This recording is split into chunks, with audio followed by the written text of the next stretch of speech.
يهده الله فلا مضل له ومن يضلله فلا هادي له واشهد ان لا اله الا الله وحده لا شريك له واشهد ان محمدا عبده ورسوله يا ايها الذين امنوا اتقوا الله حق تقاته ولا تموتن الا وانتم مسلمون يا ايها الناس اتقوا ربكم الذي خلقكم من نفس واحده وخلق منها زوجها وبث منهما رجالا كثيرا ونساء واتقوا الله الذي تساءلون به والارحام ان الله كان عليكم رقيبا يا ايها الذين امنوا اتقوا الله وقولوا قولا سديدا يصلح لكم اعمالكم ويغفر لكم ذنوبكم ومن يطع الله ورسوله فقد فاز فوزا عظيما اما بعد فإن أصدق الحديث كتاب الله وإن خير الهدي هدي محمد صلى الله عليه وسلم وشر الأمور محدثاتها وكل محدثة بدعة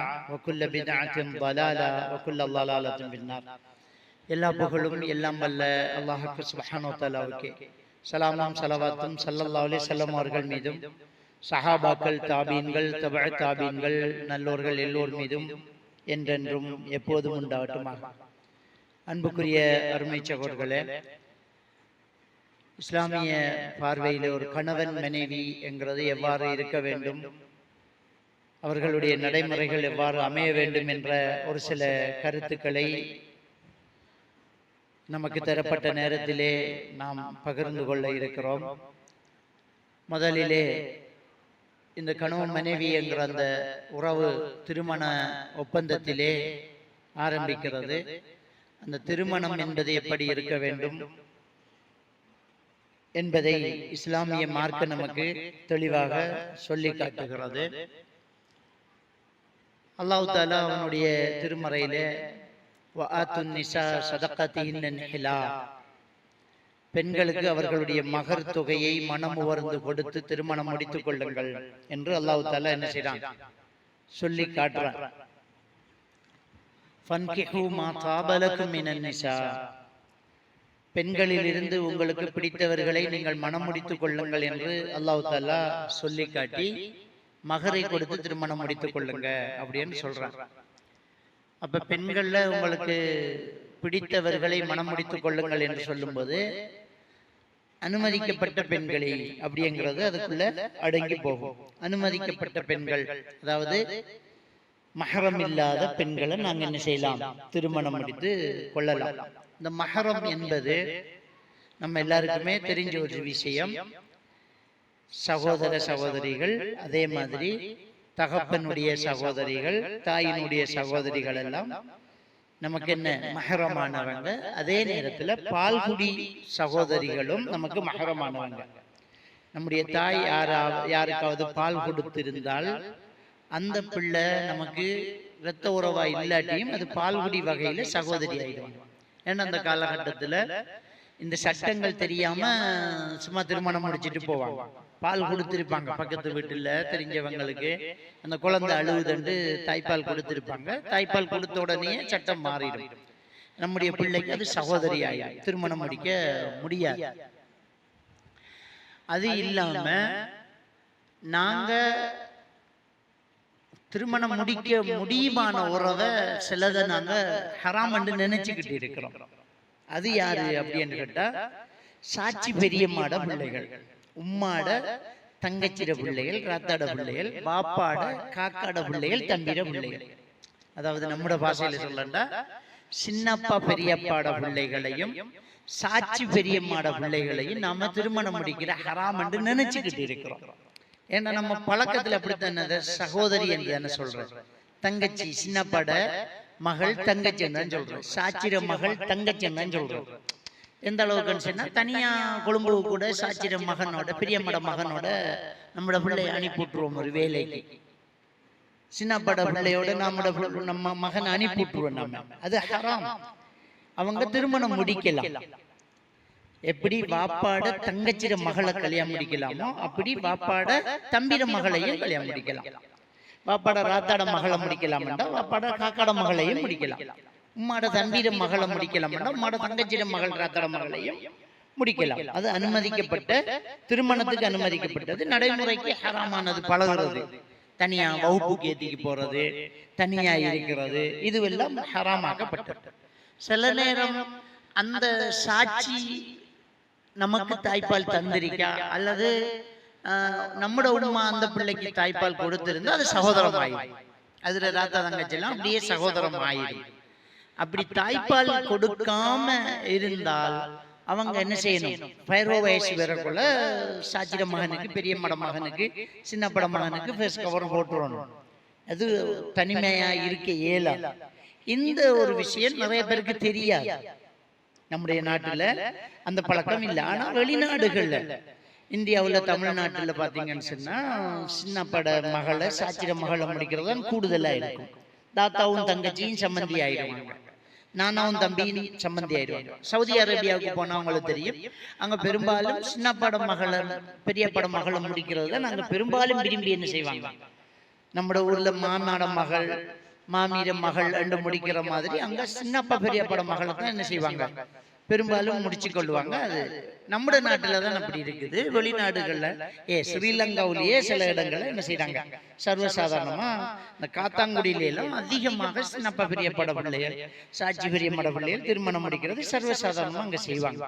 இந்த உலமாக்கள் அங்க பத்துவா கொடுத்திருக்கிறாங்க. அது அனுமதிக்கப்பட்ட, இஸ்லாம் அனுமதிச்சதை நாம என்ன செய்யக்கூடாது, ஹராமாக்க கூடாது. அந்த ஒரு விஷயத்தை நாங்க என்ன செய்யலாம், தெரிஞ்சு கொள்ளலாம்.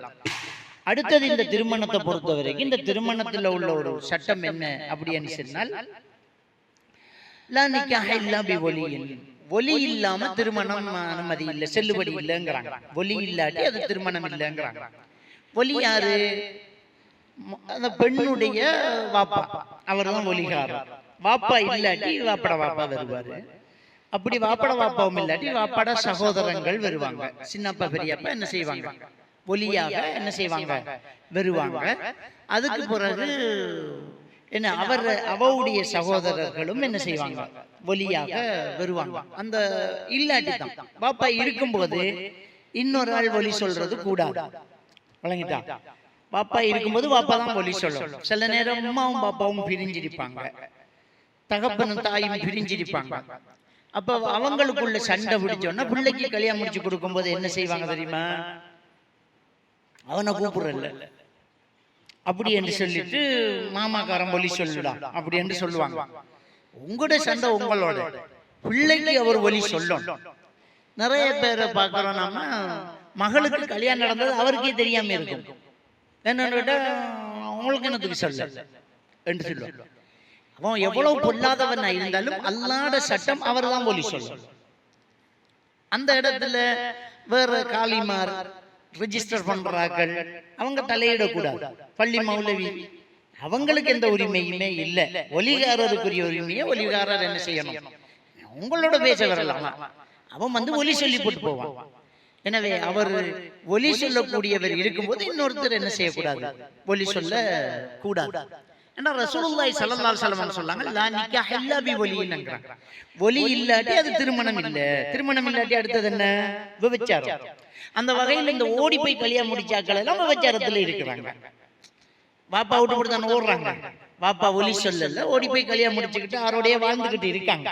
இந்த நாட்டுல நீங்க என்ன ரிஜிஸ்டர் சட்டம், பதிவு, பேரு இதெல்லாம் வச்சு நீங்க பிரேம் பண்ணி வச்சிருந்தாலும் விபச்சாரத்துல இருக்கிறீங்க. பாப்பா ஒலி சொல்லாட்டி இவங்க ஓடி போய் கல்யாணம் முடிச்சு அஜிக்கும் போவாங்க, உம்ராக்கும் போவாங்க. இவ ஓடி போய் கல்யாணம் முடிச்சு பிள்ளை பெற்பாங்க, பள்ளியில நெத்திய போண்டை தேய்ப்பாரு அந்த மாப்பிள்ளை, இவ தராவி தொகைக்கு நிறுவா, பர்தா போடுவா. விபச்சாரத்துல இருக்கிறீங்க. ஏன்னா ரசூலுல்லாஹி ஸல்லல்லாஹு அலைஹி வஸல்லம் சொல்லிட்டாங்கல்ல, நிக்காஹ் இல்லா பி வலி, ஒலி இல்லாட்டி அது திருமணம் இல்லை அப்படின்ட்டாங்க. ஒலி இல்லாம திருமணம் இல்லைன்ட்டாங்க. அப்ப அது விபச்சாரம். அந்த சட்டத்தை நாங்க என்ன செய்யணும், புரிஞ்சு கொள்ளணும்.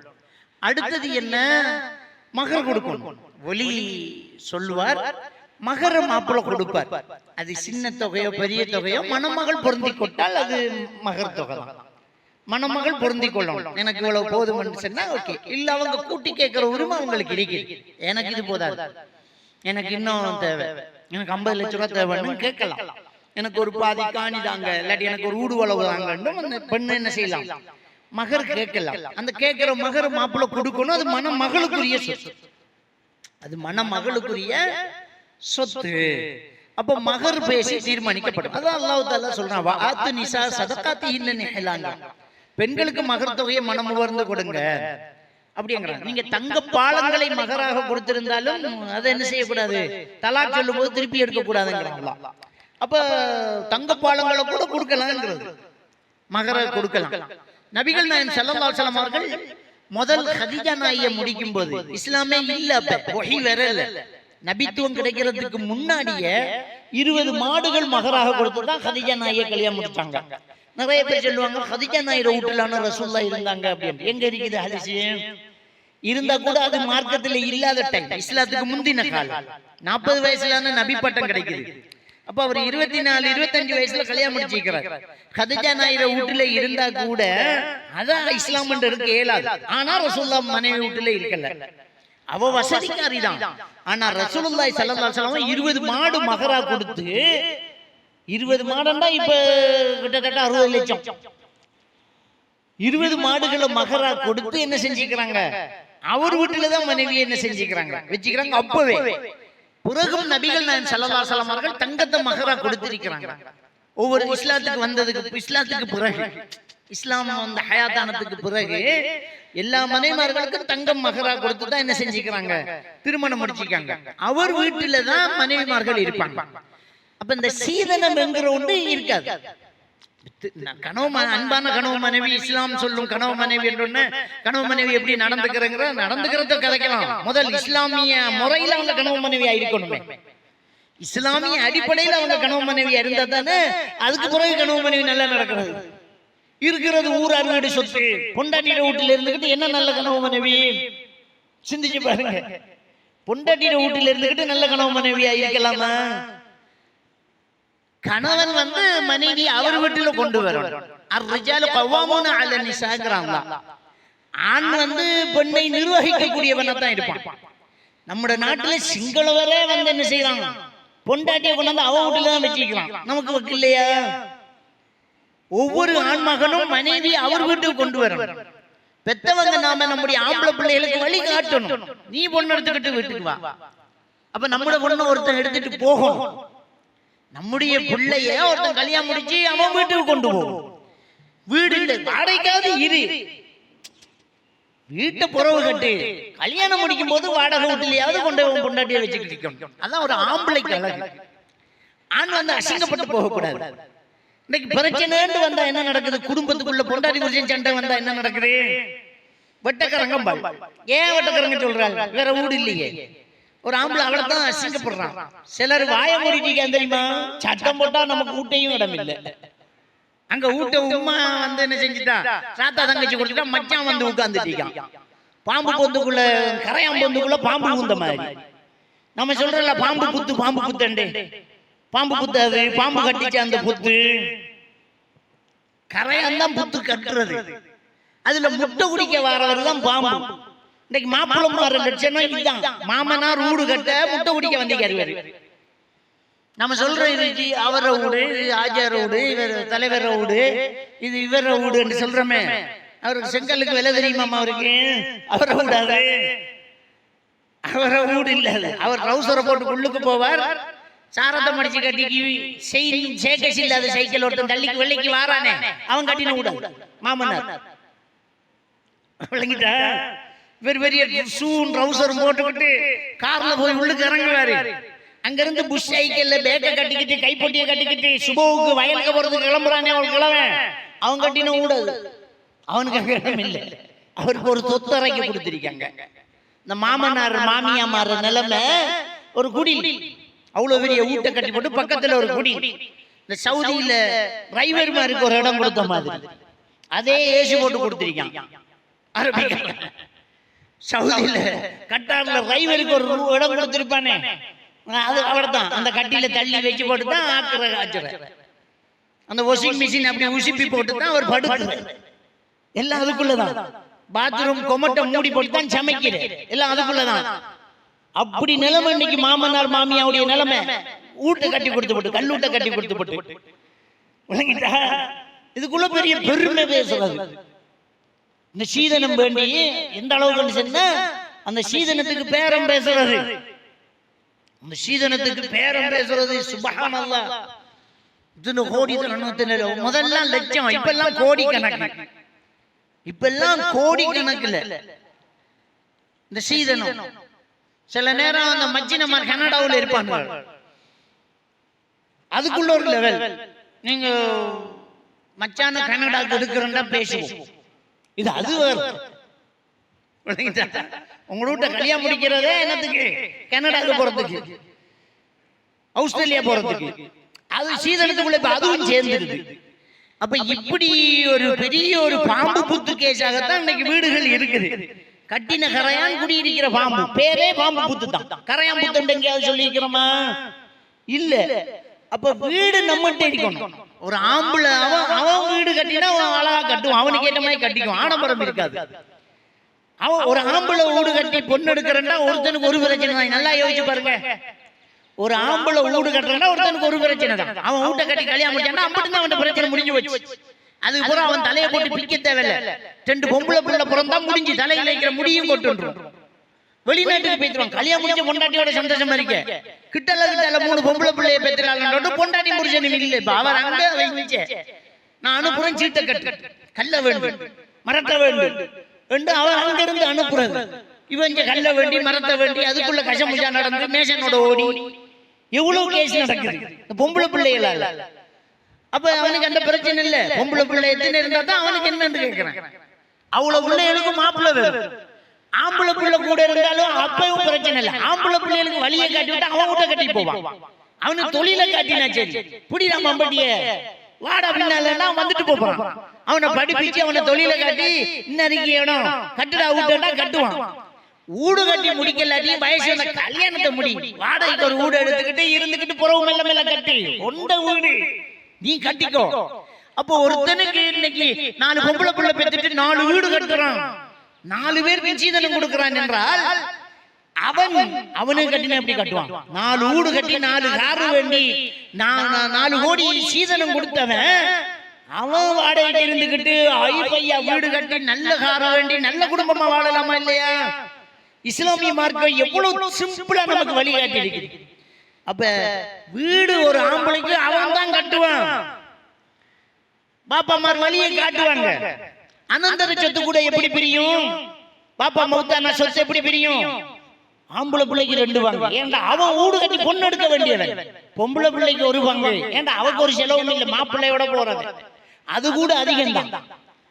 அந்த பொம்பளைக்கு 1 பங்கு, ஆம்பளைக்கு 2 பங்குங்கிறோமே, அது கூட பொம்பளைக்கு அதிகம் தான். ஏன் தெரியுமா? அவக்கு ஒரு செலவும் இல்லை, அம்புட்டு மிச்சம் தான். ஆனா இவனுக்கு அம்புட்டு செலவும் இருக்கு. தாய் தகப்பனை கவனிக்கிறதும் ஆம்பளை பிள்ளையோட பொறுப்பு தான். அப்ப அவனுக்கு அம்புட்டு செலவு இருக்குது. அப்ப இஸ்லாமிய மார்க்கம் அழகா சொத்து பிரிச்சு தருது. ஆம்பளைக்கு 2 பங்கு, பொம்பளைக்கு 1 பங்கு. ஏன்? ஆம்பளைக்கு தான் வாழ்க்கையில செலவு கூட, அவன் தான் குடும்பத்தை கவனிக்கிறவன், அவனுக்கு தான் செலவு கூட, அதுதான் அவனுக்கு 2 பங்கு. அப்ப இப்படியான ஒரு சீதனம் இல்லாத ஒரு திருமணமாக நம்ம திருமணம் முடிச்சு கணவ மனைவியா வாழும்போது ஒரு மகிழ்ச்சி இருக்கும். ஹதீதுகளை பாருங்க. ஒரு கணவனுக்கு மனைவி செய்ய வேண்டிய கடமைகளை பற்றி சொல்லும் போது நபிகள் நான் ஸல்லல்லாஹு அலைஹி வஸல்லம் அவங்க என்ன சொல்றாங்க தெரியுமா? கணவனுக்கு விருப்பமில்லாத வெறுக்கக்கூடிய ஒருவரை அவருடைய வீட்டு வாசப்படியை மிதிப்பதற்கு அனுமதிக்க கூடாது. கணவனுக்கு விருப்பம் இல்லாதால நீ லவ் பண்ணக்கூடாது, முக்கியம். பெண்ணுக்குரிய கட்டாய கடமை. புருஷனுக்கு விருப்பம் இல்லாட்டி இன்னொரு ஹதீஸ்ல வருது, நபிகள் நான் ஸல்லல்லாஹு அலைஹி வஸல்லம் சொல்றாங்க, சுன்னத்தான நோன்பு இருக்குல்ல, ஃபர்லான நோன்பு நம்ம பிடிச்சுதான் ஆகணும். சுன்னத்தான நோன்பு, திங்கக்கிழமை நோன்பு பிடிப்போம், வியாழக்கிழமை நோன்பு பிடிப்போம், ஐயாமல் பீல் நோன்பு பிடிப்போம், சுன்னத்தான நோன்பு பிடிப்போம். ஒரு பொம்பளை முடிவெடுத்துட்டா இன்னைக்கு நோன்பு ஒன்று பிடிப்போம் முடிவெடுத்துட்டா, புருஷன் ஊர்ல இருக்கும் போது கணவன்கிட்ட கேட்காம நோன்பு பிடிக்க கூடாது. அல்லாஹ்வுக்காக செய்த அமலுக்கு கணவன்கிட்ட அனுமதி எடு. புருஷன் கேட்கணும், இன்னைக்கு நோன்பு பிடிக்கலாம், நீங்க பிடிக்கலாமா என்று கேட்கணும். புருஷன் கேட்டுதான் நோன்பு பிடிக்கணும். ரசூலுல்லாஹ் சொல்றாங்க கணவன்கிட்ட கேட்கணும். கணவனுக்கு அன்னைக்கு வேற தேவைகள் இருக்கும். அவன் ஒரு பயணம் போறதுக்கு இருப்பான், அவன் ஒரு சாப்பாட்டுக்கு போறதுக்கு இருப்பான், அவன் மனைவியோட சேரத்துக்கு இருப்பான்.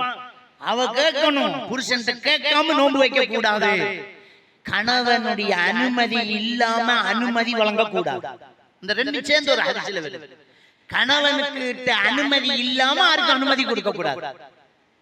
கணவன் எலவுட் பண்ணாக்கள் தான் வீட்டுக்குள்ள. அப்ப அது ஆற வீட்டுல அது நடக்கும், அவன் வீட்டுலதான் அது நடக்கும். இந்த ஹதீஸை சொன்னோடனே என்ற வீடு எங்க அப்பா கட்டின வீடு, நான் எங்கிட்ட தம்பியை கூப்பிடுவேன், என்ற நானாவை கூப்பிடுவேன், சாப்பாடு வைப்பேன். அதை கேட்க நீ யார்? முதல் நீ கேட்டு வாழ்ப்பேன். நியாயம் தானே? அடுத்தது என்ன? இத்தாவுடைய சட்டம். கணவன் மனைவிக்கு இடையில பிரச்சனை வந்தா எப்படி நடந்து கொள்ளணும்? அப்ப நபிகள் நாயகம் ஸல்லல்லாஹு அலைஹி வஸல்லம் அவங்க சொல்றாங்க, நசீஹத் செய்யுங்க. ஃபர்ஸ்ட் என்ன? ஹதீஸ் குர்ஆன்லயே அப்படிதான் வருது. முதல் நசீஹத் செய்யணும். கணவன் மனைவிக்கு இடையில பிரச்சனை வந்தா நசீஹத் செய்யுங்க, சொல்லுங்க இது தப்பாச்சு, இல்லாட்டி இது பிடிக்கல, இது பிழைமான்னு சொல்லுங்க. கேட்கலையா படுக்கையை பிரியுங்க. கணவன் மனைவி என்ன செய்யணும்? கிட்ட நான் தூங்க மாட்டேன், உன்னை நான் தொட மாட்டேன் அப்படி என்று பிரிக்கணும், படுக்கையை பிரிக்கணும்.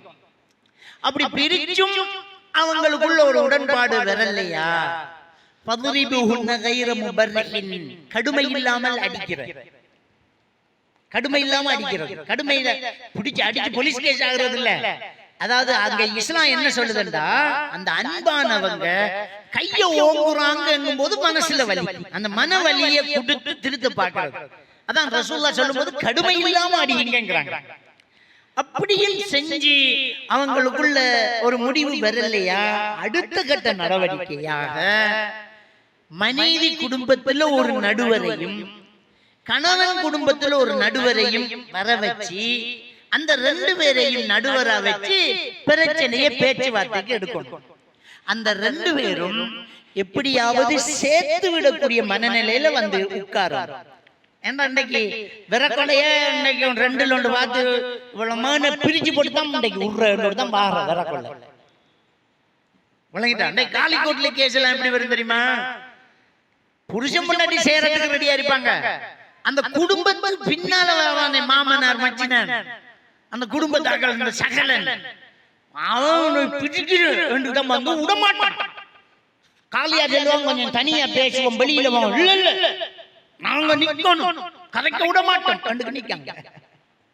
அப்ப சட்டம் என்ன தெரியுமா? அல்லாஹ் என்ன சொல்றான் தெரியுமா? அந்த நடுவர வார ரெண்டு பேரும் எப்படியாவது சேர்த்து வைக்கணுங்கிற மனநிலையில வரணும், எப்படியாவது சேர்த்து வைக்கணும். அப்படிப்பட்ட ஒரு நடுநிலைவாதியான ரெண்டு பேரை தான் வைக்கணும், சண்டைக்காரமா வைக்க கூடாது. வச்சு பேசணும். பேசி அப்பையும் முடியல, இது சரிப்பட்டு வராது அப்படி என்றா பிரிச்சுட வேண்டியதான். ஏன்னா மல்லு கட்டிக்கிட்டு ரெண்டு பேரை சேர்த்து வச்சுக்கிட்டு அடி உடி பட்டுக்கிட்டு சண்டை உடிச்சுக்கிட்டு பிள்ளைகள் மனநோயாளி ஆகிட்டு வாழ்க்கை பூரா கஷ்டப்பட்டு சொல்லி இஸ்லாம் சொல்லல. நம்ம ஆக்கள் சொல்லுவாங்க, கல்லானாலும் கலவன் புல்லானாலும் புருஷன், அது நம்மட பழமொழி இல்லை, அது ஹதீஸ் இல்லை. கல்லானாலும் கலவன் புல்லானாலும் புருஷன் பாங்களே யாரு சொன்ன? அப்படி பிரச்சனை வந்தா பிரிய வேண்டியதானே. தலாக்கும் குலாவும் ஏன் நல்லா வச்சது? ஒரு ஹதீஸ் சொல்லுவாங்க, தலாக்குக்கு அல்லாஹ்வோட அரிசி நடந்துதாம், அந்த ஹதீஸ் லைஃப் அப்படி ஒன்று கிடையாது. விளங்கிட்டா? சேர முடியலாட்டி பிரியதானே வேணும், வேற என்ன பண்றது? அப்படி அவங்க முடியலாட்டி பிரிச்சு வைப்பாங்க. அந்த பிரிவு எப்படி இருக்கும் என்றால், அந்த தலாக்கு எப்படி இருக்கும் சொன்னா, இவர் வந்து ரெண்டு சாட்சி முன்னிலையில மனைவி சுத்தமா இருக்கும்போது, அவங்க மாதவிலக்கு தூரம் வீட்டு தூரமா இருக்கும்போது தலாக் பண்ணக்கூடாது. அவங்க நல்லா இருக்கும்போது சுத்தமா இருக்கும்போது ரெண்டு சாட்சி முன்னிலையில இவர் வந்து தலாக் சொல்லணும். அந்த தலாக் சொன்னா 3 மாசம் அத புருஷன் வீட்டிலேயே இதா இருக்கும். வருது. இப்ப நிறைய பேர் தலாக் சொன்னா வாடகை கூட எடுக்கணும், இருக்கிற பொண்டாட்டியோட. இவர் தான் இதா இருக்கணும், பொண்டாட்டியோட. புருஷனுடைய கணவனுடைய வீட்டுல அவ இதா இருப்பா 3 மாசம். இந்த 3 மாசம் இதா இருக்கக்கூடிய அந்த காலகட்டத்துக்கு இதா ரஜியான்னு சொல்றது. அதாவது அந்த 3 மாசத்துக்குள்ள ஒரே வீட்டுக்குள்ள இருப்பாங்க, ரெண்டு பேரும் தொடர்பு இல்லை, அங்கான் இருப்பாங்க. அப்ப இந்த கணவன் மனைவி அடிக்கடி கிராஸ் பண்ணுவாங்க. இவர் தான் சாப்பாடு கொடுக்கணும், தேவைகள் சோப்பு எல்லாம் இவர் தான் கொடுக்கணும். அப்போ ஒரு வீட்டுல 3 மாசமா இப்படி இருக்கும் போது பேசப்பட்டோம், கதைச்சு பட்டோம். அப்படி கதைச்சு பேசிட்டாங்கன்னா தலாக் கேன்சல். அதான் தலாக் ரஜஇ என்று சொல்றது. தலாக் ரஜஇ என்று சொல்றது கேன்சல் ஆகும். அந்த தலாக் கேன்சல். கேன்சல் ஆனா தலாக் இல்ல, அவங்க வாழ்ந்துட்டு போவாங்க. அப்படி கேன்சல் ஆகாம 3 மாசத்தை முடிச்சிட்டாங்க. அம்புட்டு கோவம், அவ்வளவு பிரச்சனைடா. இந்த 3 மாசம் முடிஞ்சதுக்கு பிறகு அப்ப என்ன செய்வாங்க, அவங்களோட வீட்டுக்கு போய்த்துருவாங்க. இவர் மகர என்ன செய்யணும், அந்த கொடுத்த மகர என்ன செய்யறது, திருப்பி அவ வேண்டின மகர அவ ஹுலா செஞ்சா. புருஷன் கணவனை பொண்டாட்டி தேவையில்லைண்டா மகர கொடுக்கணும், கணவன் மகர திருப்பி கொடுக்கணும். கொடுத்து போட்டு 1 மாசம் இதா இருப்பாங்க. மனைவி தேவையில்லைண்டா சட்டம் குறைய 1 மாசம் தான் இதா. கணவன் தேவையில்லைண்டா என்ன எவ்வளவு காலம், 3 மாசம். ஆனா மகர திருப்பி எடுக்க இல்ல, மகர அவக்கு தான் 3 மாசம் இதா முடிச்சு. 3 மாசம் முடிஞ்சது போற 2 பேரும் பிரிஞ்சிடுவாங்க. 2 பேரும் பிரிஞ்சு அவ வேற கல்யாணம் இப்ப பண்ணலாம். ஆனால் இது ஒரு தலாக் சொல்லப்பட்டிருக்கு, இது ஒரு தலாக் சொல்லப்பட்ட பெண். இப்ப விரும்பினா இவங்களும் திருமணம் முடிச்சு கொள்ளலாம். அந்த புருஷன் பொண்டாட்டி என்ன செய்யலாம், திரும்ப கல்யாணம் முடிக்கலாம். எப்படி கல்யாணம் முடிக்கிறது, திரும்ப மகர் கொடுத்து ஒலி சொல்லி புதுசா கல்யாணம் முடிக்கணும். இப்ப கல்யாணம் முடிச்சு வாழ்ந்துகிட்டு போகும்போது இந்த பொம்பளை இவரை பொறுத்த வரைக்கும் ஒரு தலாக் சொல்லப்பட்ட பொம்பளை. அவக்குள்ள திரும்ப பிரச்சனை வந்தா நான் சொன்ன மாதிரி அதே படித்தரத்துல போகணும். நசீகத்தை செஞ்சு படுக்கையை பிரிச்சு கடுமை இல்லாம அடிச்சு குடும்பத்தை கூப்பிட்டு அப்பையும் முடியாம அப்ப 2வது தலாக் நடக்கும். அப்ப பிரிஞ்சா அதுக்கு 2வது தலாக்ங்கிறது. அந்த தலாக்கு 3 மாசம் முடி மட்டும் அவங்க பேசாம இருந்து விட்டா திரும்பவும் பிரிஞ்சிடுவாங்க. இவர் 2 தலாக் சொல்லப்பட்ட பொம்பளை. இப்ப திரும்ப இவங்க கல்யாணம் முடிக்கலாம்.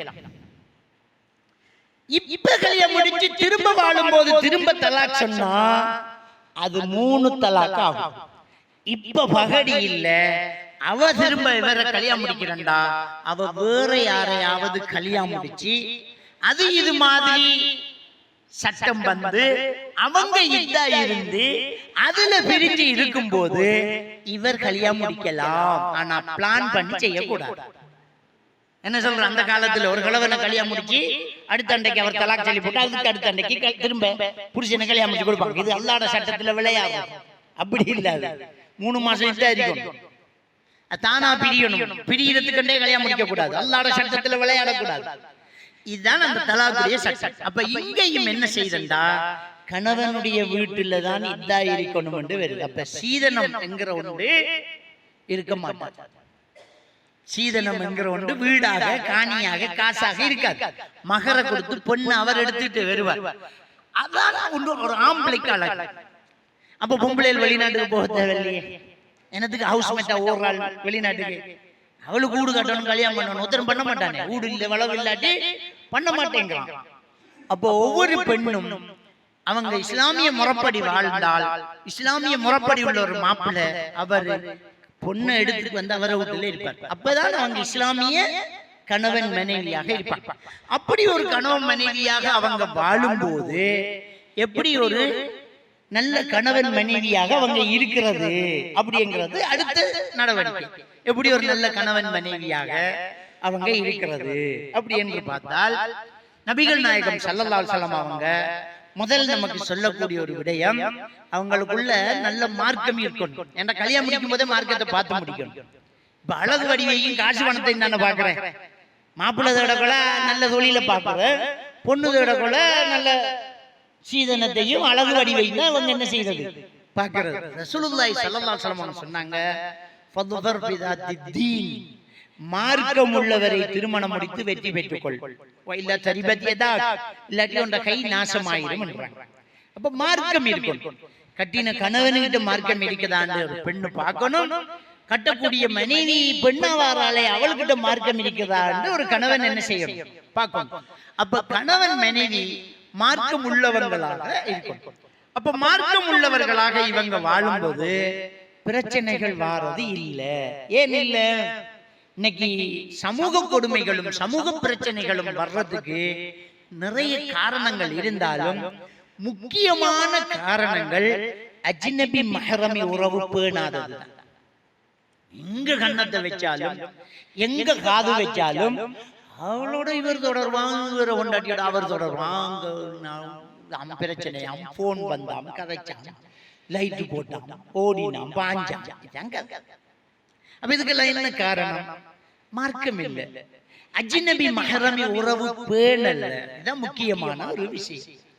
அப்ப ஒரு அஜ்னபி மஹ்ரமி உறவு பேணக்கூடியவர்களாக தங்களுடைய வீட்டை முதல் அமைச்சு கொள்ளும். விளங்கிட்டா? நம்மட வளர்ந்த ஆம்பளை பிள்ளைகளும் கூட்டாளி மாற ஊட்ட ஊட்டிக்கிட்டு வரப்பட பொம்பளை பிள்ளைகளும் உமாவும் இருக்காங்க. உமா இருக்காத கூட்டாளி மாற வளர்ந்த கூட்டாளி மாற கூட்டிக்கிட்டு வரலாமா?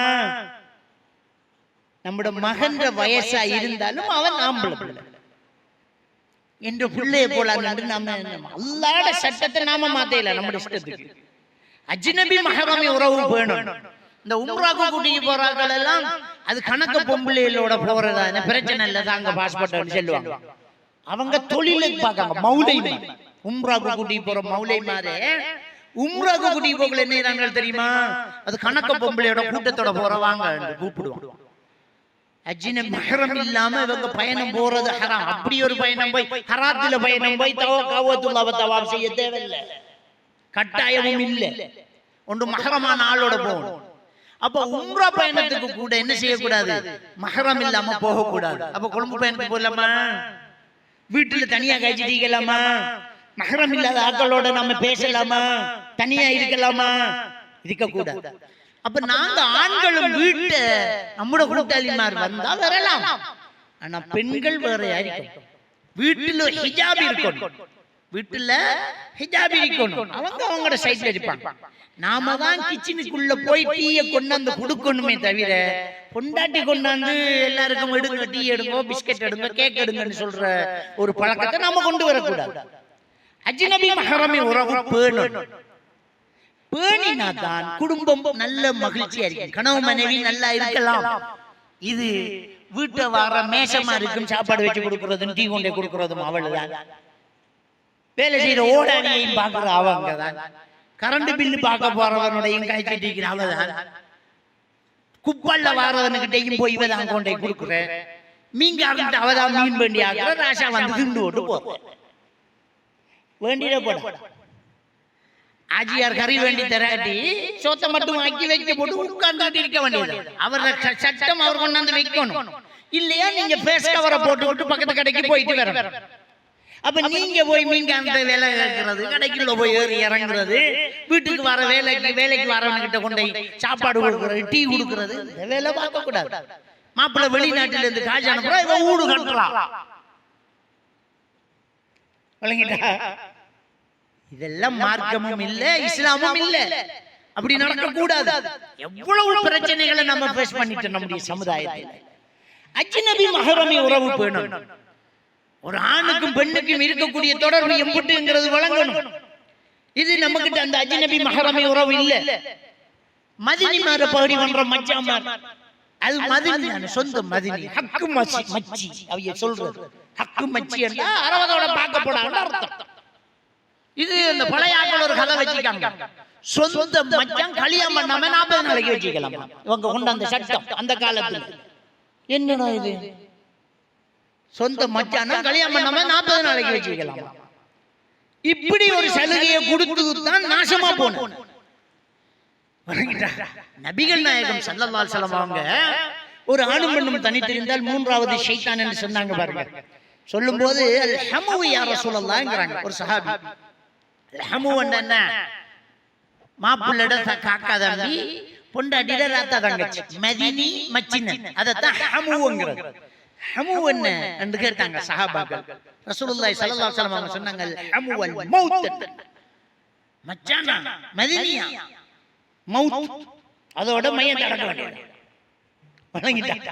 செத்தனி என்றாங்க. அம்புட்டு ஆபத்து மௌத்ங்கறாங்க. ஆகப்பெரிய பாவம் அங்கதான் நடக்குது. இப்ப நமக்குள்ள நடக்கிற பிரச்சனை என்னன்னா, கல்யாணம் முடிச்சு வீட்டோட மாப்பிள்ளை வார, மாமியாட்டான வாராரு, அங்கான மதினிக்காரி இருப்பாள். முத்த மதினி மிதிப்பா, இளைய மதினி மிதிப்பா. ஆஜியாருக்கு பொண்டாட்டி ஒன்று, மதினி 4. எல்லாரோடையும் வந்து காய்ச்சிக்கிறதும் கடற்கரைக்கு போறதும் கச்சாங்கொட்டை உடைச்சு கொடுக்கறதும். அப்ப இந்த அஜ்னபி மஹரமி உறவுல பிரச்சனை வரும். இந்த பொண்டாட்டிக்காரிக்கு ரோசம் இல்லை, அது தங்கச்சி, அது மச்சான் சொந்த தங்கச்சி மாதிரி தான் பாப்பாரு. மாதிரி மாதிரி உண்மை இல்லையே, அது மாதிரி தானே. அப்ப அந்த தவறு நடக்க கூடாது. இப்ப இந்த சீதன கல்யாணத்துல சீதன வீட்டுல மாப்பிள்ள வந்து உட்கார்றதால இந்த மதினி பிரச்சனை கொண்டு வரும், விளங்கிட்டா? அப்ப அந்த பிரச்சனையை நம்ம என்ன செய்யணும், தவிர்த்து கொள்ளணும். ரொம்ப கவனமாக நாங்க என்ன செய்யணும், இருக்கணும்.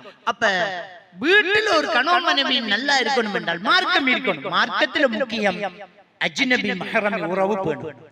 இந்த அஜ்னபி மஹரமி உறவு பேணப்படலாட்டி அங்க கணவன் மனைவிக்கு இடையில சந்தோஷமான ஒரு உறவு பாலம் இருக்காது. கணவன் மனைவி நல்லா இருக்கணும் என்றால் அஜ்னபி மஹரமி உறவு என்ன செய்யணும், பேணணும். யாரோட யார் கதைக்கிறோம், யாரோட யார் பேசணும்ன்றது இருக்கணும். சரியா? இப்ப வந்து மாப்பிள்ளோட தம்பி வருவார், மாப்பிள்ளோட நானா வருவார், மச்சின, அவ்வளவுதான். அனுமதி இல்லை, அவர் வயசுக்கு வந்தவன்.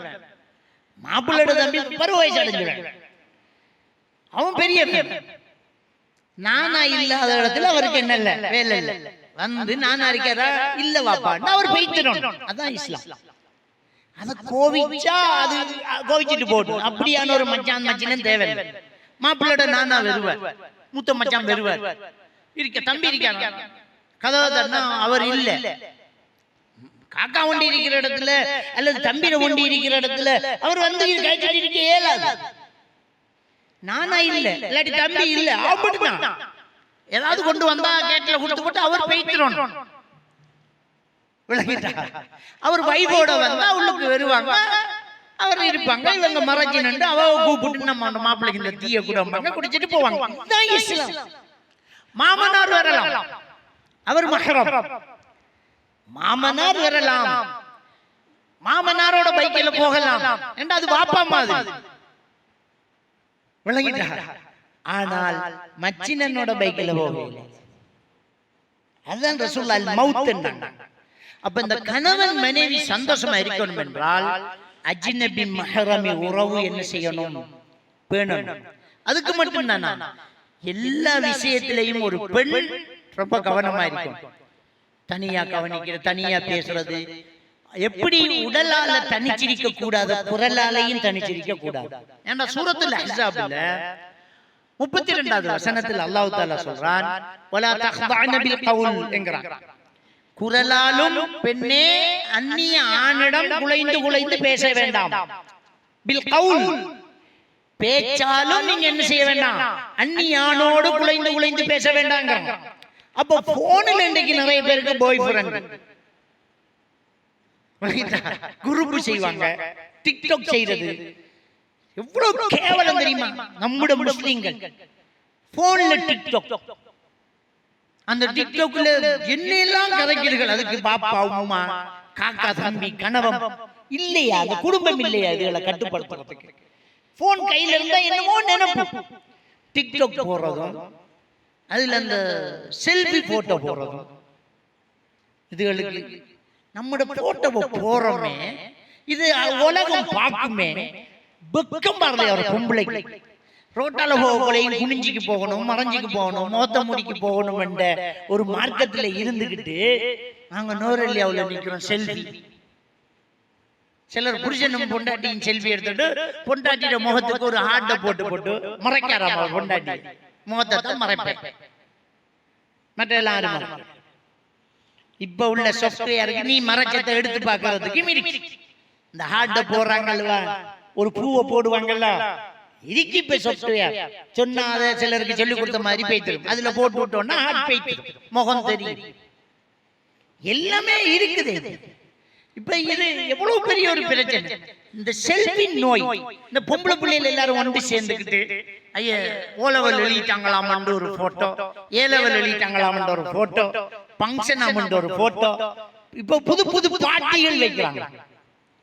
பேக் டு ஸ்கூல் என்ற ஒரு கலாச்சாரம். இந்த கிழவன் கிழவிகள் எல்லாம் கல்யாணம் முடிச்சாக்கெல்லாம் திரும்ப ஸ்கூல் யூனிஃபார்ம் போட்டுக்கிட்டு எங்க கண்டுபிடிச்சானுங்கன்னு தெரியாது, ஸ்கூலுக்கு போறது, பெச்சிலர் ஒன்று சேரது, ஓலவல் எழுதின பெச், ஒன்று 2000 ஆண்டு ஓலவெளியாக்கள் நாங்கள் ஒன்று சேர ஒன்று சேர்ந்து எல்லாரும் கலந்து இப்ப புதுசா ஒரு நோய் வந்திருக்கு. ஒரு படங்கு விரிச்சு போட்டு பழங்களை வெட்டி போட்டு திங்கிற எல்லா பழத்தையும் வெட்டி போட்டு எல்லா பழத்தையும் ஆளுக்கு ஒரு பழத்தை கொண்டாந்து வெட்டி போட்டு போட்டு அதை திங்கிறது. அதுக்கு ஒரு போட்டோ, இது குரூப் போட்டோ. நாங்க பொம்பளையில ஆம்பளை இல்லை, பொம்பளையில இருந்தாலும் போட்டோ எடுத்து போறேன். என்ன செய்யும் நான் இப்ப ஒரு போட்டோ இருந்தா அப்ப இந்த போன்ல அஜ்னபி மஹரமி உறவு பண்றாங்கல்ல, ஹலோங்கிறதும் அதை கேட்கறதும் படிக்காங்களா? இண்டிவிஜுவல் கிளாஸ் எவ்வளவு அநியாயம் நடக்கும். இண்டிவிஜுவல் கிளாஸ் எம்பட்டுக்கு ஓதி கொடுக்க வந்த பிள்ளைக்கு ஓதி கொடுக்க வந்த ஒஸ்தாதோட பிரச்சனை பட்டு எவ்வளவு கேஸ் வந்திருக்கு தெரியுமா? மௌலவி அவன் என்ன வானத்தில இருந்து விழுந்தவனா? மௌலவி அல்ல, உத்தரவாதம் ஜுப்பா போட்டு தாடி வச்சா மனுஷன் தான், மகான். தவறு செய்தார்கள் எல்லாரும் மஞ்சள் மனுஷன் மனுஷன் தான். ஒரு ஆண் பெண்ணும் தனித்திருந்தால் மூன்றாவது ஷைத்தான் என்ற ரசூலுல்லாஹி ஸல்லல்லாஹு அலைஹி வஸல்லம் அவர்கள் சொன்னது உங்களையும் என்னையும் போன்ற சாதாரணமான ஆட்களுக்கு முன்னுக்கு இல்ல, மகான்கள் பெரியார்களுக்கெல்லாம் மகான்கள் சஹாபாக்களுக்கு முன்னுக்கு தான் சொன்னாங்க. தனிச்சிருக்க கூடாது, அவ்வளவு பெரிய ஆட்களுக்கு தனிச்சிருக்க கூடாது, நம்ம மாத்திரம் இருக்க கூடாது. அப்ப இண்டிவிஜுவல் கிளாஸ், குர்ஆன் கிளாஸ் என்றாலும் இண்டிவிஜுவல் கூடாது, ஸ்கூல் கிளாஸ் என்றாலும் இண்டிவிஜுவல் கூடாது. தட்ட தனியா வந்து பாடம் நடத்துறது, கவர்ச்சி வரும், காமம் வரும், காதல் வரும், பிரச்சனை வரும், கூடாது. அப்ப நாங்க தான் போனதுல இருக்கோம். வேலி கட்டாம இருந்து விட்டு வெள்ளாமைய மாடு சப்பிட்டு சொல்லி வழக்கு போட்டா வெள்ளாது. இன்றைக்கு எல்லாம் அதைத்தானே நம்ம செய்யறோம். வேலியை உடைச்சுக்கிட்டு வந்து வைத்தா அதுக்கு நாம குற்றவாளி இல்லை. நாம சரியா வளர்த்தோம், நாய் வைத்துண்டா அதுக்கு ஒன்றும் இல்லை, நாம சரியாத்தான் இருந்தோம், வேலி எல்லாம் போட்டு வச்சோம். இப்படி ஒரு சம்பவம் நடந்துட்டு உங்க மேல குற்றம் இல்ல. நூஹு நபியோட மகனுக்கு இஸ்லாம் கிடைக்கல, நூஹு நபி சரியாத்தான் சொன்னாரு, பிள்ளைக்கு இஸ்லாம் கிடைக்கல, அது வேற விஷயம். நாம ஓட்டையா இருந்துகிட்டு பிள்ளை தவறி போயிட்டு, பொண்டாட்டி தவறி போயிட்டா, தங்கச்சி தவறி போயிட்டா நாம என்ன செய்யலாது? குற்றம் சுமத்த இயலாது. சொல்றது அப்ப குரலாலும் அஜ்னபி மஹரமி உறவு பெண்ணும். ஒரு ஆணும் பெண்ணும் தனித்திருந்தால் மூன்றாவது ஷைத்தான் குரலாலும் தான், உடலாலும் தான். அப்போ ஒரு ஹஸ்பண்ட் அண்ட் வைஃப் நல்லா இருக்கணும் என்றால் இந்த விஷயத்துல கடும் கவனமா இருக்கணும். இந்த விஷயத்துல நல்லா இருக்கணும். ஆண் பெண் தனித்திருந்தால் மூன்றாவது ஷைத்தான், அந்த விஷயத்துல கடும் கவனமா இருக்கணும். அப்ப ஒரு குடும்பம், ஒரு கணவன் மனைவி நல்லா இருக்கணும் என்றால், இஸ்லாமிய குடும்பமாக அவங்க இருக்கணும் என்றால் மார்க்கத்தை அவங்க பின்பற்றக்கூடியவங்களாக என்ன செய்யணும்? இருக்கணும். அடுத்தது என்ன? இறையச்சம், அல்லாஹ்வை அஞ்சக்கூடிய தன்மை, இறையச்சம், மார்க்கம் உள்ள இருக்கணும். அப்ப அந்த வீட்டுல தொழுகையாளிகளாக அவங்க இருக்கணும். அப்ப நபிகள் நாயகம் ஸல்லல்லாஹு அலைஹி வஸல்லம் அவங்க சொன்னாங்க, ஒரு ஆணுக்கு அல்லாஹ் அருள் செய்வானாக, ஒரு ஆணுக்கு அல்லாஹ் அருள் செய்வானாக, ஒரு ஆணுக்கு அல்லாஹ் அருள் செய்வானாக. யார் யார சொல்லலாம்? தஹஜ்ஜுக்கு தன் மனைவியை எழுப்புகிறான், அவள் எழும்ப மறுக்கும் போது தண்ணீரை தெளிக்கிறான், இரண்டு பேரும் எழும்பி தொழுகிறாங்க, அவனுக்கு அல்லாஹ் அருள் செய்வானாக. ஒரு பெண்ணுக்கு அல்லாஹ் அருள் செய்வானாக, தஹஜ்ஜுக்கு தன் கணவனை எழுப்புகிறாள், அவன் எழும்ப மறுக்கும் போது தண்ணீரை தெளிக்கிறாள், அவன் எழுப்புகிறான், ரெண்டு பேரும் தொழுகிறாங்க, அவங்களுக்கு அல்லாஹ் அருள் செய்வானாக. அப்ப ஒரு கணவன் மனைவி என்கிறவங்க ஒருத்தரை ஒருத்தர் தஹஜ்ஜுக்கு எழுப்பக்கூடியவங்களாக இருக்கிறது மட்டுமில்லை. இந்த ஹதீஸ்ல கவனிக்க வேண்டிய ஒரு விஷயம், ஒரு அன்பான கணவன் மனைவி என்கிறதுக்கு அழகான அர்த்தம் சொல்றாங்க நபிகள் ஸல்லல்லாஹு அலைஹி வஸல்லம். என்ன அர்த்தம் தெரியுமா? ஜாமத்துல தண்ணிய முகத்துல தெளிச்சால் எழும்பி தொழுறவங்களாக அவங்க இருக்கிறாங்கிறதான் இங்க ஒரு எடுத்துக்காட்டு. ஏன் தெரியுமா? யாரா இருந்தாலும் ஜாமத்துல முகத்துல தண்ணிய ஊத்தினா அம்பட்டுனா காலையில ஹாஸ்பிட்டல்ல தான் அட்மிட் பண்ண வேண்டிய அந்த ஆளு தண்ணி தொளிச்சாள் ஆரண்டாலும் அடி. அப்ப அந்த நேரம் தண்ணி தெளித்து எழுப்பக்கூடிய அளவுக்கு அவங்கள்ட்ட அன்பு இருக்கிறது. அதான் அன்பான கணவன். தண்ணியை தெளிச்சினாலும் பொண்டாட்டி மேல கோவப்பட மாட்டாங்க, தண்ணியை தெளித்தாலும் மனைவி மேல அந்த கணவன் மேல கோவப்பட மாட்டாங்க. அப்படிப்பட்டவங்களாக இருக்கிறாங்க, அன்பு இருக்குது. இரண்டாவது தஹஜ்ஜுக்கு எழும்புறாங்க. அப்போ தொழுகையாளிகளாக, மார்க்கம் உள்ளவங்களாக, அந்த கனவு மனைவி இருக்கிறது இங்க அடுத்து கவனிக்க வேண்டிய ஒரு முக்கியமான ஒரு விஷயம். அப்போ ஒரு நல்ல ஒரு கணவன் மனைவியாக அவங்க வாழ்றதா இருந்தா அவங்க என்ன செஞ்சிருக்கணும்? கனவு மனைவியாக இருக்கிறன்னா மார்க்கம் உள்ளவங்களாக இருக்கணும். இந்த திருமணத்துக்கு ஓதுற துஆ என்ன? பாரக்கல்லாஹு லக வ பாரக அலைக வ ஜமஅ பைனகுமா ஃபில் கைர். அல்லாஹ் உங்களுக்கு அருள் செய்வானாக, உங்களை சூழவும் அல்லாஹ் அருள் செய்வானாக, உங்க ரெண்டு பேரையும் அல்லாஹ் நலவில் ஒன்று சேர்ப்பானாக. அதான துஆ. ரெண்டு பேரையும் நலவில் ஒன்று சேர்க்கணும், கெடுதியில் ஒன்று சேர்த்துட கூடாது. அப்ப ஹஸ்பண்ட் அண்ட் வைஃப் என்றால் ஒருத்தர் மேல இருக்கிற தவறை இன்னொருத்தர் சுட்டி காட்டக்கூடியவங்களாக தான் இருக்கணும். வழங்கிட்டா என்ன ரசூலுல்லாஹி ஸல்லல்லாஹு அலைஹி வஸல்லம் அவங்க சொன்ன ஒரு விடயமும் தான் மன் ரஆ மின்குமுல் முன்கர ஃபல்யுகையிரு பியதிஹிங்கறாங்க. பாவத்தை கண்ட கையால தடுங்கங்கறாங்க.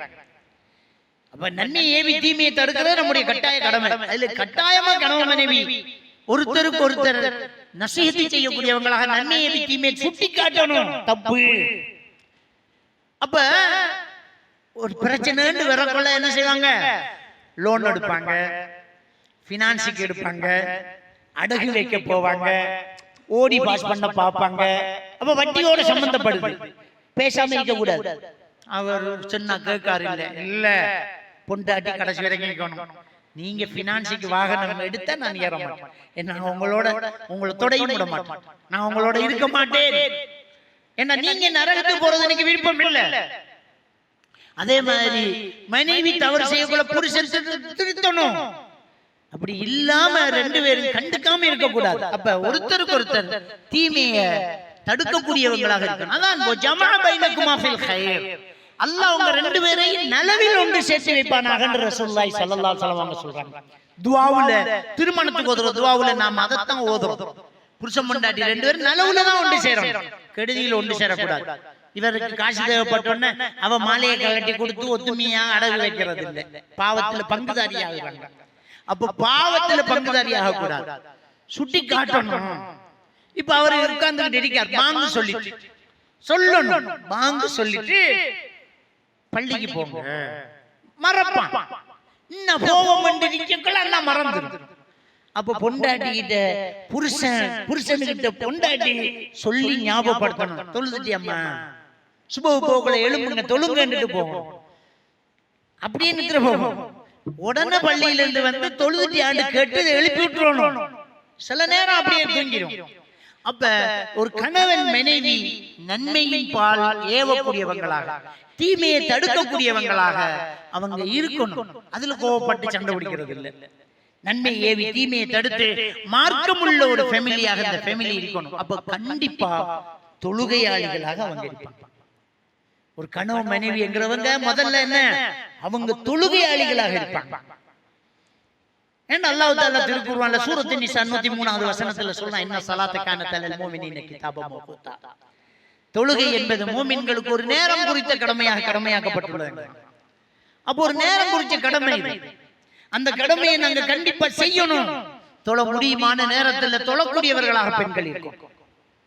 பள்ளிக்கு போகக்கூடியவர்களாக, வீட்டில் தொழாம பள்ளிக்கு போகக்கூடியவர்களாக அந்த ஆண்கள் இருக்கணும்.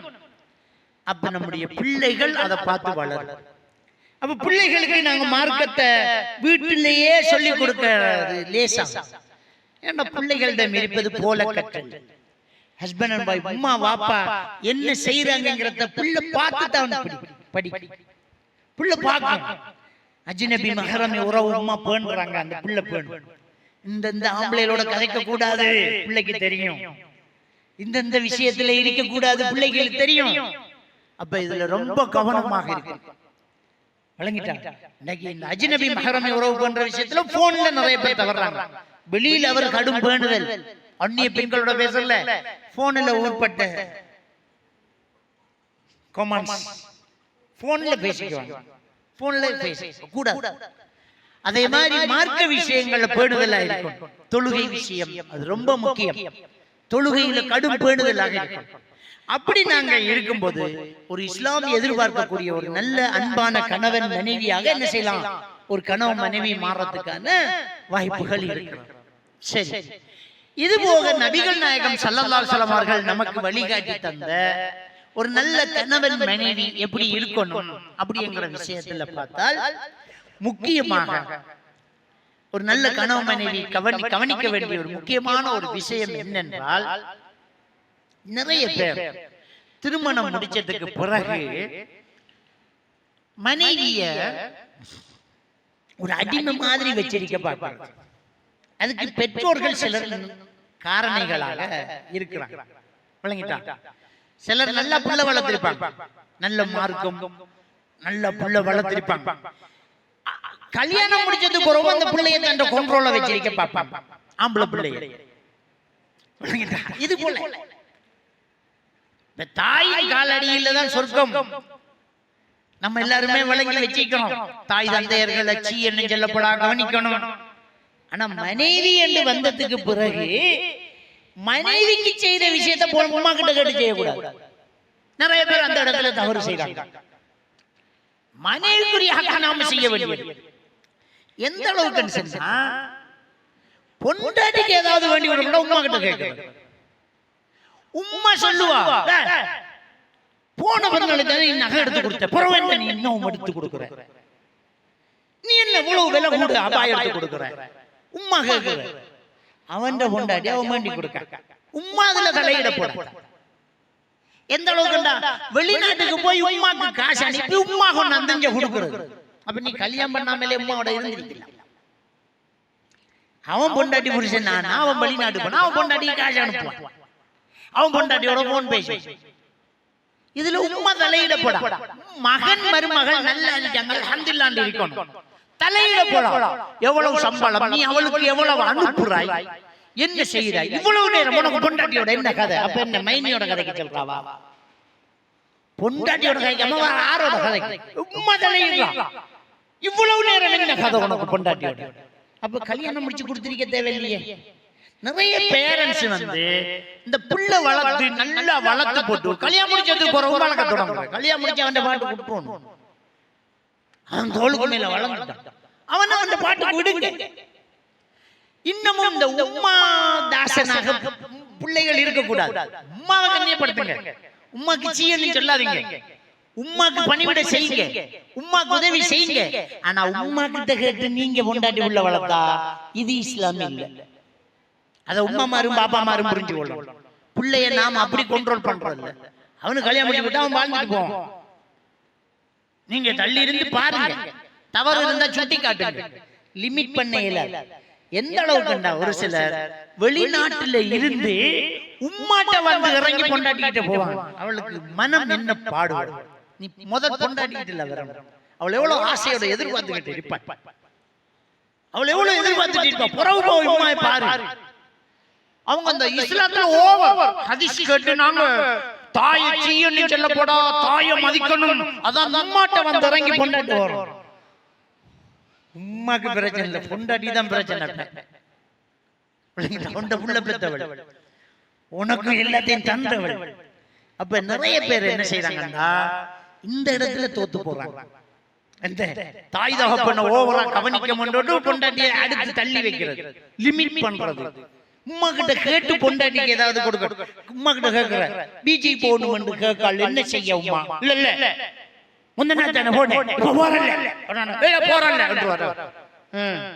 இதுக்கு தலையாட்டி பொம்மையோட தான் கல்யாணம் பண்ணுவாங்க. அவங்க எவ்வளவு நாள் வேணும்னாலும் ஒவ்வொரு நாளும் பீச்சி போனாலும் போகட்டும், ஒன்னாரு தடுத்தது. நீ யாரு தடுக்கிறதுக்கு? மகனும் மருமகளும் சந்தோஷமா இருந்தா நீ சந்தோஷப்படு, அதை லிமிட் பண்ண கூடாது. இன்னைக்கு நிறைய பேர் அந்த இடத்துல தவறு செய்றாங்க. விளங்கிட்டா? அது ரொம்ப முக்கியமான ஒரு விஷயம். அப்ப கணவன் மனைவி என்கிறவங்க மார்க்கத்துக்கு உட்பட நல்ல சந்தோஷமா இருக்கணும். இஸ்லாம் விடாத விஷயங்களை எல்லாம் என்ன செய்யக்கூடாது, விடக்கூடாது. அதே நேரம் இந்த மாப்பிள்ளை மாற உம்மாட்டையே போகக்கூடாது, தடுக்கவும் கூடாது. பொண்டாட்டி மொத்தமா அதன் அங்க கொடுக்குற அதையும் தடுக்க கூடாது. அந்த பக்கம் அவங்களும் தவறு செய்யறாங்க. அவன் தாய்க்கு அவன் கொடுப்பான், அவன் தாய் அவன் பாப்பான். விளங்கிட்டான்? உம்மாட்ட போவான். உம்மாக்காரி என்ன செய்வான்? நடக்கக்கூடிய விஷயங்கள் உம்மாட்ட போவான். வேலை முடிஞ்சு வரக்கூட உம்மாட்ட போவான். உம்மா என்ன செய்வாங்க? டேய், உனக்கு பிடிச்ச விலாங்க மீனாக்கி வச்சுக்கண்டா, தின்னுட்டு போடா. தின்றுவான். தின்னுட்டு இங்க வந்தா அவ சோறு வச்சுக்கிட்டு இருப்பா. சாப்பிடுங்க, நான் உம்மாட்ட தின்னுட்டு சட்டியோட நான் உங்களுக்காக அவனு ஒரு அந்நிய பொம்பளோட விட்டதுண்டா அம்மாட்டானதுண்ட சந்தோஷப்படுங்க. உம்மா ஆக்கி வச்ச சோத்தை உம்மா ஆசையா மகனுக்கு கொடுத்திருக்கா, திண்டிருக்கா. இதுதான் நம்முடைய மகனுக்கு நாம செய்வோம். அப்ப அதுல சண்டை அடிக்க அப்படியா என்னைக்கும் ஒரு குடி கொண்டு வந்தீங்களாமே, உங்களுக்கு என்ன உம்மாட்ட திண்டுட்டீங்க என்ன என்று அதை கடந்து போகணும். அதை பிடிச்சுக்கிட்டு சண்டை பிடிக்கப்படும். ஆண்டைக்கெல்லாம் சொத்தை தூங்கும். இந்த பொம்பளையில பிரச்சனை உண்டு. என்னண்டா இந்த புருஷன் முன்னாடி பிரச்சனை இல்ல, என்ன நடந்தது தெரியா, சொத்தை தூங்கும். இவர் சொல்லிட்டார் உம்மாட்ட விலாங்க மீன் நல்லா துண்டோன்னு இப்படி சொத்தை பிடிச்சாண்டா ஒரு கிழமை ஆகும் அந்த சொத்தை நிமிர்றது, முகம் நீண்டுரும். என்ன கேட்டாலும் மான் சொல் பட்ட பட்டு வெறும் சிரிப்பில்ல, கதை இல்ல. இவனுக்கு தலை பழுதாய் பைத்தியம் பிடிக்கும்.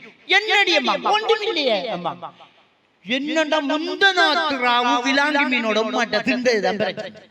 இதுக்கெல்லாம் முகத்தை தூக்க கூடாது, இதுக்கெல்லாம் முகத்தை தூக்குறல. அவன் உம்மாட்டானதுண்ட இன்னொரு பொம்பளை கிட்ட போய் கிளாஸ்மேட் கிட்ட போய் சாப்பிட இல்லையே, கூட்டாளியிட பொண்டாட்டிக்கிட்ட வேண்டி திங்க இல்லையே, ரோட்ல வந்தவள்கிட்ட வேண்டி திங்க. உம்மாட்டதுண்ட அவளும் பிள்ளைக்கு ஆசையானது கொடுத்திருக்கா. ஆனா இந்த உம்மாமார் இதையே வளமையாக்கினையும் போடாது. என்னைக்காவது ஒரு நாளைக்கு இன்றைக்கு சாப்பிட்டு போமா உனக்கு பிடிச்ச கறி, அது வேற விஷயம். ஒவ்வொரு நாளும் துண்டுட்டு போ துண்டுட்டு போ துண்டுட்டு பண்ணா அவளை என்ன திக்கிறாங்க.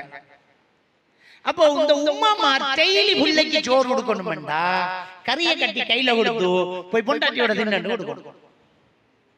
அப்ப அவனும் பொண்டாட்டியோட இருந்து சாப்பிடணும். அப்ப எப்பவாவது ஒரு நாள் உம்மாட்ட தின்றதுக்கு இந்த மனைவி என்ன செய்யப்படா, கோவிக்க கூடாது, முகத்தை தூக்க கூடாது.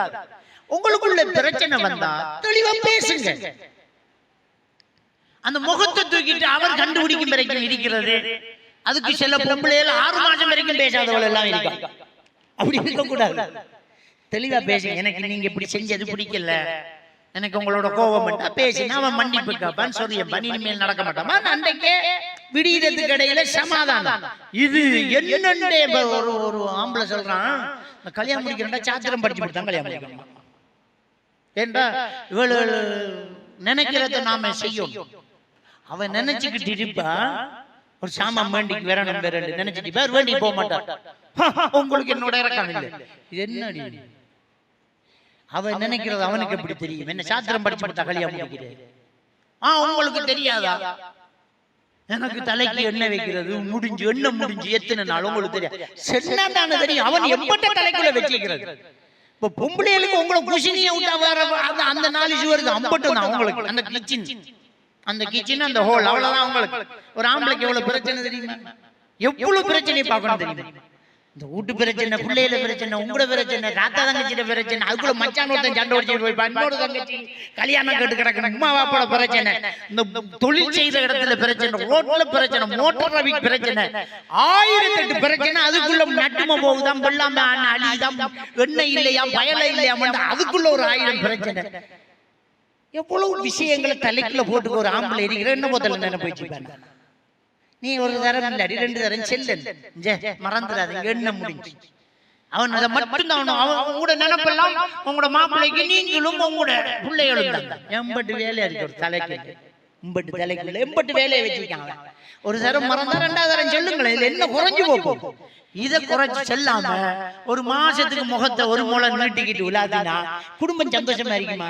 ஒரு மாப்பிள்ளை வீட்டுக்கு வரக்குள்ள சிரிச்ச முகத்தோட அவனை வரவேற்று தண்ணியை கொடுத்து என்னம்மான்னு கதை காட்டி அவனுக்கு அந்த வீடு பாலா பேத்துறோம். நிறைய ஆம்பளைகள் வீட்டுக்கு லேட்டா வரதும் ரோட்ல சண்டியில குந்திக்கிறது காரணம் முகத்தை தூக்கி வச்சிருக்கிறது.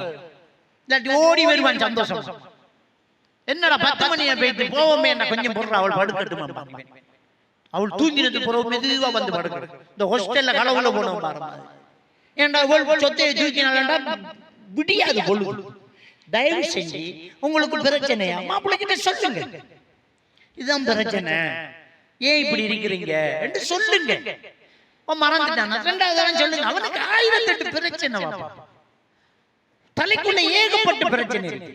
அப்ப தொழுகையாளிகளாக மட்டும் இருந்து இல்ல சமூகத்துல நடைமுறையிலே நம்ம நல்லா இருக்கணும். மனம் விட்டு பேசுங்க. ஹஸ்பண்ட் அண்ட் வைஃப் எவனுக்கிட்டயோ கொஞ்சம் கொஞ்சம் பேசிக்க நிற்கும், எவளுக்கிட்டயோ கொஞ்சம் கொஞ்சம் பேசிக்கும். அதை புருஷன் பொண்டாட்டி பேசுங்களேன்.